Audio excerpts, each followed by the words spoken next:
7, estamos aqui no Quadrinologia BR em mais um bloco e hoje nós vamos falar um pouquinho sobre os mutantes.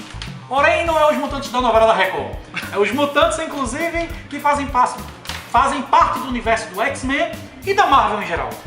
Que é uma equipe que já vai fazendo mais de 50 anos, para ser mais exato, completa 52 anos esse ano, que foi criada por Stan Lee depois do boom da Marvel, que ele viu que Quarteto Fantástico fez tanto sucesso, Homem-Aranha fez tanto sucesso, ele disse, vou tentar criar uma nova equipe, que foi onde surgiu o primeiro membro, né, dos X-Men, que é o Ciclope, e aquela formação padrão não, né, a formação inicial que a gente conhece, que é Anjo, Jean Grey, Bob, que é o Homem de Gelo, Fera e Anjo.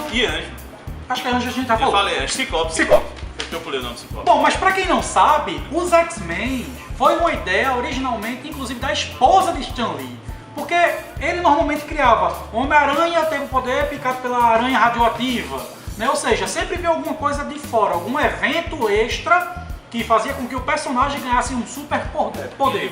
Vou criar um grupo que o cara voa, que o cara tem gelo, que um solta raio pelo olho. Aí ele ficou tentando, quebrando cabeça, como ia fazer a origem disso tudo. Até porque o Quarteto Fantástico já existia e os poderes deles vieram, a gente já sabe como, né? Daquele efeito dos poderes solares, digamos assim, né? Aí a mulher dele do lado escutando feito, por que não fazer que eles já nasceram assim? Tá vendo? Nada melhor do que uma opinião de uma sábia mulher. Pois é, foi graças à opinião dela que nossa vida mudou. Nós começamos a gastar milhares e fortunas do nosso rico dinheirinho real de Dilma. Que vale a pena. Pois é, vale muito a pena. Aí tem essa formação clássica, vimos que a formação clássica foi mudando com o tempo.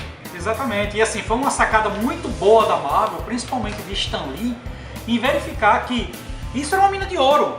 Ou seja, de 5, 6 personagens mutantes que existiam, porque eles falavam de uma realidade que existia no nosso mundo, que era o preconceito, eles conseguiram transferir essa realidade para HQ, e em cima disso, novos e novos personagens foram existindo. E até por conta desse preconceito, não só o preconceito já da HQ do mutante, foi uma das oportunidades também que ele viu de retratar os negros. Ele colocou muitos mutantes negros já por conta desse preconceito que se existia nos Estados Unidos. Exatamente.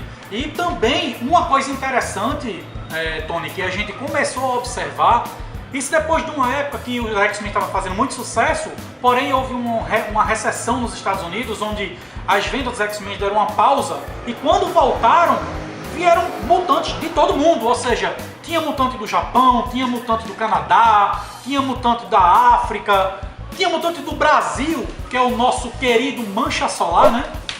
E ele saiu abrangindo todo mundo, que foi para mostrar que essa dificuldade não só existia lá, onde existia os X-Men clássicos, né, do professor Xavier.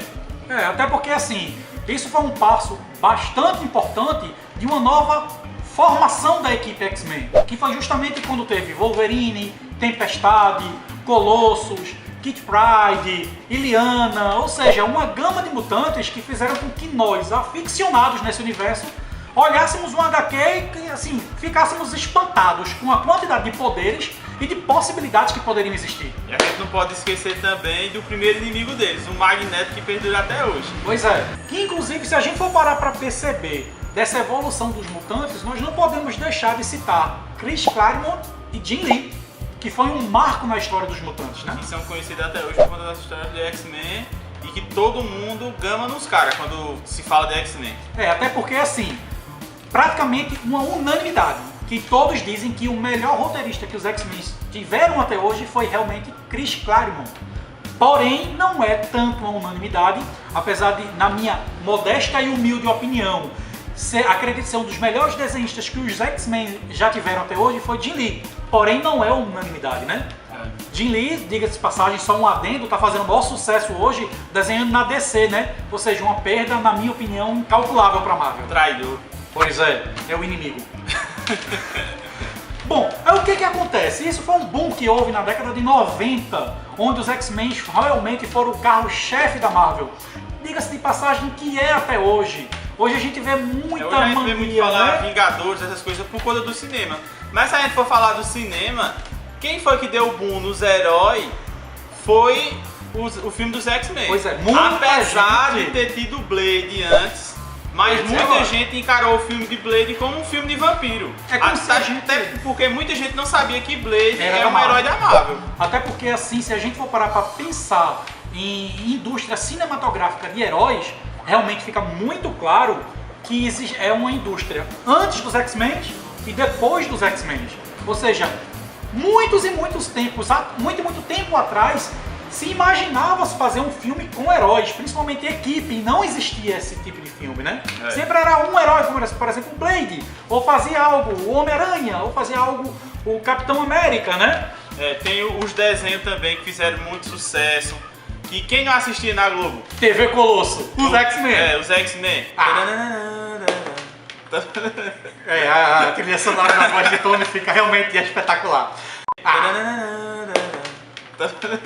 Mas E realmente assim, é um marco. já que a gente tá falando tanto de mutante, a gente não pode se prender só nos X-Men, De né? forma alguma. Como os X-Men também não saem sendo destrinchados, X-Factory, Excalibur... Pois é, muitos e muitos, ou seja, novos mutantes. Inclusive, nessa gama existiram vários tipos de edições de HQ, né? Elas não eram inseridas na X-Men, elas tinham capa própria também, inclusive nos Estados Unidos, no Brasil menos, mas nos Estados Unidos sim.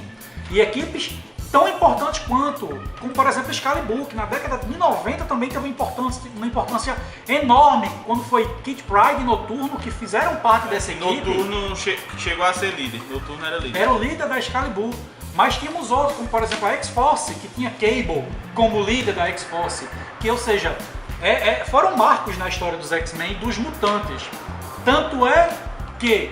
Do universo Marvel também, né? Mas chegou uma época, um momento em que existiam tantos mutantes que os desenhistas e os roteiristas não estavam dando conta. Daí surgiu a famigerada ideia, entre aspas, porque realmente depois de escrita e desenhada ficou realmente uma obra fantástica, que é a Dinastia M. Um breve comentário é que foi muito importante que nós não sabíamos a quantidade de mutantes que tinham, né? E depois que eles realmente perderam o poder, para quem viu e leu Dinastia M, sabe como é que foi que isso aconteceu, a gente não vai soltar esse spoiler aqui, mas ficaram poucos mutantes, né? Ou seja, deu para começar uma história bacana, porém o boato que rola aí é que realmente X-Men vai acabar, né? Os Inumanos vão ficar. Isso Mas é uma essa assunto jogada para de outra Marvel matéria. só, isso aí é pra depois. Pois é, minha gente. Eu espero que vocês tenham gostado dessa historinha do X-Men. Curte aí o programa da gente. O que é que vocês acharam desse debate dos X-Men? Se vocês concordam, se vocês não concordam. Mas eu tenho certeza que os X-Men são os melhores da Marvel. Olha, ainda tem um Wolverine aqui na The Dragon Shop. Se você quiser vir comprar, vai ser a última unidade. Tchim, tchim, tchim.